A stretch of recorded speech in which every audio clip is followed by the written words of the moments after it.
បាទសួស្តីអ្នកនរគ្នាថ្ងៃនេះខ្ញុំសូមលើកយករឿងមួយដ៏ខ្លីចេញពីសៀវភៅប្រាជ្ញាជីវិតមកអានជូនអ្នកទាំងអស់គ្នាស្ដាប់ទុកជាចំណេះដឹងបាទ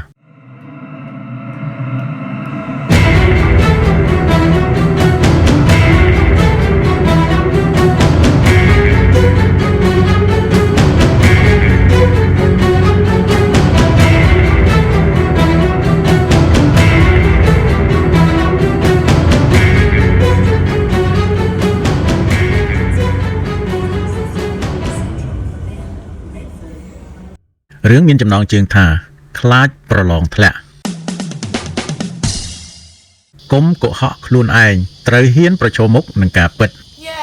អ្នកដែលមានភាពជឿជាក់ខ្លួនឯងប្រកាសជាយល់ច្បាស់ថាខ្លួនឯងត្រូវការអ្វីមានសមត្ថភាពអាចធ្វើអ្វីបានក្នុងកម្រិតណាព្រមទាំងព្យាយាមពុះពៀយ៉ាងពេញទំហឹងដើម្បីឲ្យបាននៅអ្វីដែលខ្លួនប្រាថ្នា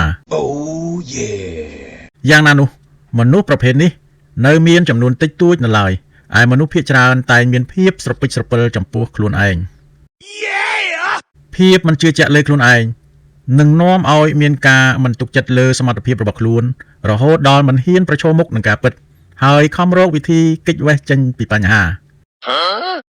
មាននិស្សិតម្នាក់ឈ្មោះលីវមានគេធ្លាប់ប្រឡងចូលធ្វើការរាជការច្រើនលើកច្រើនសារមកហើយ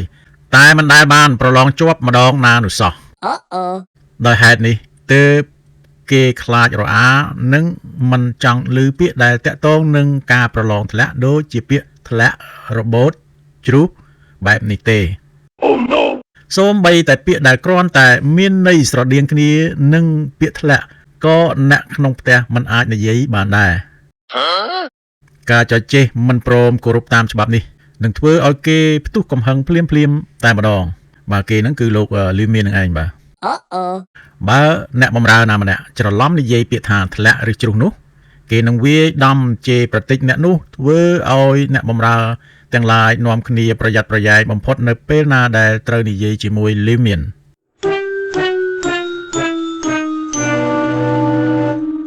ប៉ុន្តែកាន់តែប្រយ័ត្នកាន់តែខ្លាចគេកាន់តែច្រឡំជាញយដងថ្ងៃមួយលីវមានធ្វើដំណើរទៅប្រឡងនៅឯទីក្រុងគេជិះសេះដោយមានអ្នកបម្រើស្ពាយក្បួនដំរានិងស្បៀងអាហារដើរតាមពីក្រោយពេលកំពុងធ្វើដំណើរស្រាប់តែមានខ្យល់បក់យ៉ាងខ្លាំងធ្វើឲ្យមុខរបស់លីមានប៉ើងធ្លាក់ដីអ្នកបម្រើក៏ស្ទុះទៅរើសមុខបណ្ដាស្រែកប្រាប់បណ្ដាថាលោកចៅវាយសូមចាំមួយផ្លែតមុខរបស់លោកចៅវាយធ្លាក់ដីហើយឮដូច្នោះលីមាននឹកភ័យព្រួយដោយសារតែពាក្យធ្លាក់ដែលស្រដៀងនឹងពាក្យប្រឡងធ្លាក់ប្រៀបដូចជាឲ្យហេតុមិនល្អគេខឹងក្រែវក្រោធយ៉ាងខ្លាំង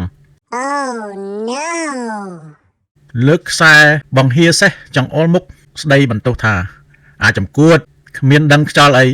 ហាមនិយាយពាក្យធ្លាក់ដីឯងត្រូវនិយាយថាដល់ដីចាំទុកឲ្យច្បាស់បើនិយាយស្ដីមិនប្រយ័ត្នប្រយែងទៀតឯងគួរតែដឹងហើយថាយើងនឹងដាក់ទោសយ៉ាងណាខ្លះចំពោះឯងអ្នកបម្រើបានត្រឹមតែឆ្លើយថាបាទទៀនអូខេនឹងទទួលអារម្មណ៍ថានេះគឺជាអំពើដ៏អយុត្តិធម៌យ៉ាងខ្លាំងសម្រាប់ខ្លួនគេប្រញាប់យកមុខហុចទៅឲ្យលីមានបណ្ដានិយាយយកចិត្តចៅវាយបណ្ដា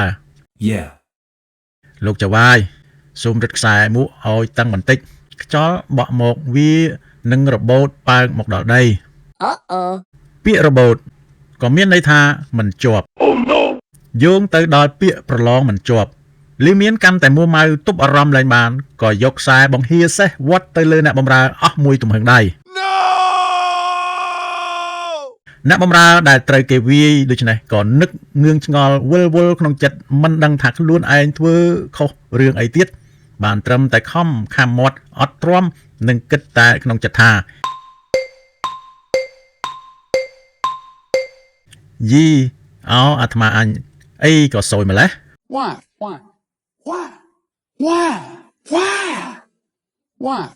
ពេលមកដល់ទីក្រុង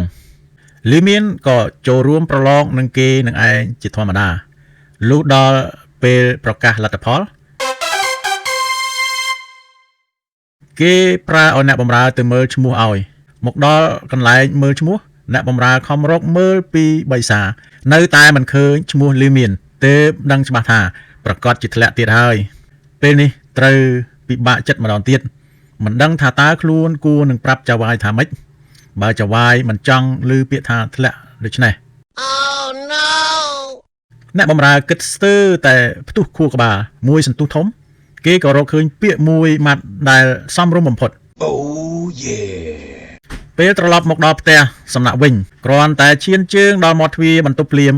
លីមៀនក៏ប្រញាប់ប្រញាល់ចេញមកសួរដោយទឹកមុខញញឹមសង្ឃឹមក្នុងចិត្ត What did you say? យ៉ាងម៉េចទៅយើងប្រឡងជាប់ដែរឬទេ Uh-oh. អ្នកបម្រើអោនក្បាលត្រន់និយាយដោយសំឡេងថ្នមថា Yeah លោកចៅហ្វាយឈ្មោះរបស់លោកចៅហ្វាយអត់មាន Uh-oh. លឺមានប្រកាសជាយល់បានយ៉ាងច្បាស់អំពីពាក្យថាអត់មានគេខ្លាចក្រែងអ្នកបម្រើថែមថយចុះឡើងចូលដល់ពាក្យធ្លាក់ជ្រុះរបូតចេញមកទៀតទើបប្រញាប់ដេញឲ្យបាត់ពីមុខពីមាត់ការប្រឡងធ្លាក់ឬជាប់វាមិនមែនសំខាន់ទៅលើការគ្រាន់តែនិយាយពាក្យថាធ្លាក់ជ្រុះរបូតនោះឯណា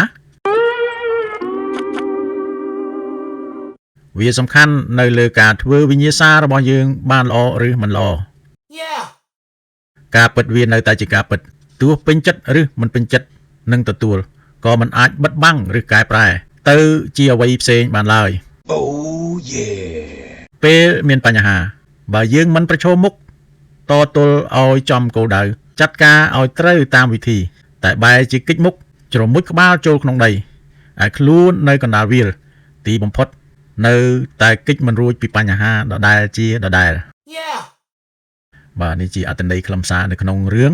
យ៉ាងខ្លីដែលគេបកស្រាយមកឲ្យយើងស្ដាប់បងប្អូនស្ដាប់ឲ្យពិចារណាឲ្យបានច្បាស់បាទខ្លាចប្រឡងធ្លាក់គ្រាន់តែពាក្យខ្លាចហ្នឹងវាមានពាក្យធ្លាក់របូតជ្រុះក៏វាមានបញ្ហាដល់អ្នកបម្រើជុំវិញហ្នឹងដែរអញ្ចឹងហើយយើងកុំខ្លាចបាទខ្លាចនឹងបញ្ហាតែយើងគិតពីបញ្ហាមិនរួចទេបាទត្រូវតែរកដំណោះស្រាយកាលណាមានបញ្ហាយើងត្រូវតែរកដំណោះស្រាយវាអូខេ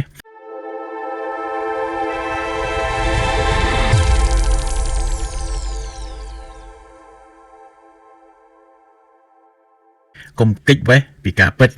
កុំបោកប្រាស់ខ្លួនឯងសួរថាតើរឿងពិតនៃបញ្ហាវានៅត្រង់ណាដោះស្រាយឲ្យចំបញ្ហាខឹងគោទៅវារទេះតើបានប្រយោជន៍អីបាទសូមអរគុណ